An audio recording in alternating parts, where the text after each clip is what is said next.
Hola, ¿cómo están? Soy Ricardo Velázquez Ramírez. Hoy vamos a dar inicio a nuestro programa número 9 del podcast Derecho y Política. Paradójicamente, es nuestro programa 1 del año 2026. Un programa que no puede excluirse en tratar el tema que ha conmocionado al mundo y precisamente iniciando este 2026. Se trata de la intervención de Estados Unidos, concretamente de la administración del presidente Donald Trump, de intervenir y capturar al presidente, hasta ese entonces, Nicolás Maduro, hoy preso en Estados Unidos. Esta situación genera mucha controversia y, sin lugar a dudas, divide no solamente a los venezolanos, sino al mundo, a los estados, a las sociedades, porque hay quienes están de acuerdo, sin lugar a dudas, con esta intervención y hay quienes están en desacuerdo. Vale la pena, antes de entrar en esta discusión, qué principios aparentemente se han violado y qué nuevos principios estarían en juego. Vale la pena contextualizar el régimen del presidente Nicolás Maduro. No hay dudas ni vuelta que darle. Se trataba de un régimen totalitario, de una dictadura, de un sistema instalado para perpetuarse en el poder, de una ideología oficializada del socialismo del siglo XXI, cuyo fundador fue el presidente Hugo Chávez. Lo cierto que este régimen, que accedió al poder de forma democrática, buscó perpetuarse, lográndolo, incluso hasta ahora, logró perpetuarse en el poder, sin respetar la voluntad popular, los resultados electorales. Así es que el presidente Nicolás Maduro vuelve no a reelegirse, sino a quedarse en el poder, desconociendo los resultados electorales, los resultados democráticos, para seguir en el poder, perpetuarse en el poder, persiguiendo a los opositores, eliminándolos políticamente, persiguiéndoles y sometiéndoles a situaciones deplorables, como privándoles de su libertad y en algunos casos asesinándolos. Eso es la realidad y ahí no hay nada que discutir. Quien cree que es un sistema democrático, obviamente, está cegado por su ideología totalitaria. Hoy la democracia es una teoría consistente, pero además contundente, que tiene sus principios y valores, y no hay dudas respecto a la naturaleza del régimen de Nicolás Maduro. Lo cierto es que una vez capturado por Estados Unidos, nos plantea dos temas. Respecto a la sucesión, se suponía que con la captura el régimen caía, pero no fue así. Fue sucedido por la presidenta Elsie Rodríguez, es decir, por la vicepresidenta y hoy presidenta encargada, que juramentó ante el órgano competente. Hasta ahí las cosas, y eso que nos advierte que el régimen chavista, el régimen totalitario, sigue vivito y coleando. Es decir, no ha caído del todo. Si bien es cierto, ha sufrido un fuerte golpe, pero no es que está muerto, todo por el contrario, sigue en el poder. Ahora, lo otro es si la intervención de Estados Unidos ha sido lo correcto o no. En principio, ello no debería haber ocurrido. Y digo esto porque en las reglas del derecho internacional público, efectivamente ningún Estado puede intervenir en la vida interna de otro Estado. Ese es lo que nos dicta el derecho internacional público, pero a veces no siempre ello ocurre.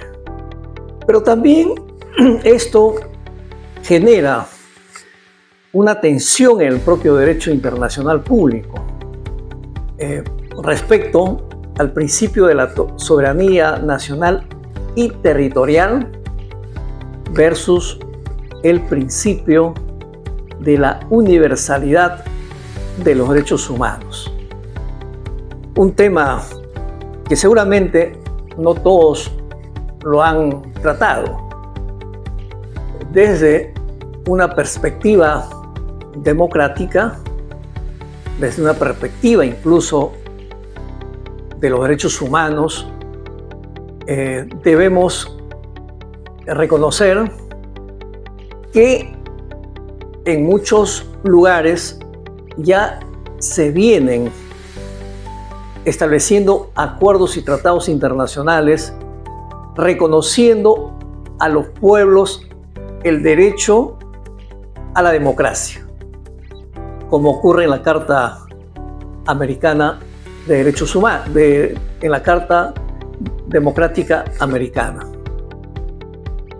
Una carta, repito, que se reconoce a los pueblos por el derecho a la democracia. Y siendo así, significa que entra en tensión con el principio de soberanía nacional y popular. No, de soberanía nacional y territorial. ¿Y por qué digo esto? Porque ambos son principios del derecho internacional público. Y frente a una realidad, frente a la realidad contemporánea, que es una realidad que plantea nuevas exigencias, como por ejemplo el de la primacía de uno de ellos en un contexto, por ejemplo, de perpetuación de un tirano o de un régimen totalitario, burlándose de la voluntad soberana y democrática del pueblo en un proceso o en una contienda electoral como ocurrió en Venezuela. Entonces, desde luego, el derecho internacional nos debe plantear la necesidad de respetar esa voluntad popular, esa voluntad democrática. Pero ello no siempre ocurre así, o por regla general no ocurre. Se impone la voluntad del tirano arropado en el principio de la soberanía y de la autonomía territorial y de la autonomía nacional. Ahí hay una incongruencia que planteamos enseguida. ¿Es pertinente admitir y aceptar que un tirano se quede hasta el día que le da la gana y más aún deje a su sucesor y en consecuencia tenga sojuzgado y oprimido ese régimen a los ciudadanos o a los individuos o personas de ese estado o de ese país. Creo que eso es injusto y eso plantea un replanteamiento desde mi modesta forma de ver, desde la filosofía política y desde la teoría del poder, en la necesidad de una supremacía del respeto no solamente al derecho del pueblo a la democracia, sino también del respeto a los derechos humanos por su carácter de universal. Pero claro, alguien dirá, en todo caso, eso es una decisión de los pueblos, de cada estado, o por no decir, es la decisión del poder de turno. Pero ¿qué pasa si esa decisión recae en un tirano, en quien precisamente no respeta la voluntad del pueblo, quien no respeta la voluntad de la mayoría, quien no respeta los resultados, quien no respeta las reglas básicas del derecho natural, es decir, de la vida, de la libertad de la persona, de la integridad personal, del derecho a elegir a los gobernantes, etcétera, etcétera? Obviamente, hay que apostar por la universalización de los derechos humanos. Pero el gran dilema es aquí, ¿a quién le debe corresponder esta especie de guardia, esta especie de entidad que intervenga en una situación extrema cuando se rompen estas reglas básicas del derecho internacional y en este caso de la universalización de los derechos humanos y del derecho de los pueblos a la democracia? ¿Quién, repito, debe intervenir? Ahí está, me parece, el gran dilema. Ahí está la falla. Si bien es cierto, hay organismos internacionales como la ONU, la Organización de Naciones Unidas, y a nivel regional, la Organización de Estados Americanos, cada uno de ellos o algunos organismos que resuelven temas territoriales, temas de derechos humanos, etcétera, etcétera. Sin embargo, frente a situaciones políticas del ejercicio del poder y del paso de un gobierno a otro bajo las reglas elementales de la democracia, cuando ello se altera, lamentablemente no hay un órgano acreditado y legitimado para que cumpla su función. Y ahí lamentablemente aparecen otros tiranos que, creyentes de que son los salvadores, terminan interviniendo, muchas veces asusados o motivados por sus intereses económicos, pero también para afirmar su poder político y su poder militar, incluso económico, a nivel mundial. Es la lógica, obviamente, del poderoso. El que tiene poder busca mantener y ampliar su poder. Es diferente a la lógica del derrotado, del perdedor, o la lógica del más pobre o del que tiene menos poder, que busca cuidarse, busca aliarse y tener la protección de otro que tenga poder. ¿Sí? Entonces las lógicas son diferentes. Y al no existir un organismo que cuide y que vele precisamente por estas reglas básicas de respeto a la elección de la voluntad popular, hay quienes se arrogan esa capacidad para resolver los problemas de otros. Creo que ahí es donde hay que poner énfasis, en crear este mecanismo. La Carta Democrática Americana ya ha dado un paso importante al reconocer el derecho de los pueblos a la democracia, además de reconocer la universalización de los derechos humanos. Pero así como existe el Sistema Interamericano de Derechos Humanos, con sus dos organismos, la Comisión Interamericana de Derechos Humanos y la Corte Interamericana de Derechos Humanos, para resolver conflictos de derechos humanos entre los ciudadanos y los estados que son parte de la Organización de Estados Americanos, creo que es pertinente que exista también un organismo que vele por la defensa de la gobernabilidad democrática, por la sucesión democrática y por el respeto de los pueblos